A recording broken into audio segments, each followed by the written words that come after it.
Assalamualaikum, kembali lagi dengan saya Helmi. Untuk abang dan kakak semua, jangan lupa like, comment and share. Yang mana sudi boleh tolong follow saya pun boleh juga untuk abang dan kakak. Okey, kat depan saya ni kita ada sebiji Honda EX5 nak cash only.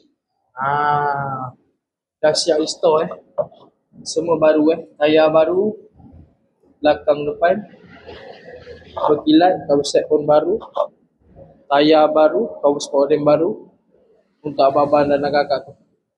Nak tahu lebih detail, abang-abang kakak boleh terus tekan saja beg biru saya di bawah ni ataupun komen sahaja.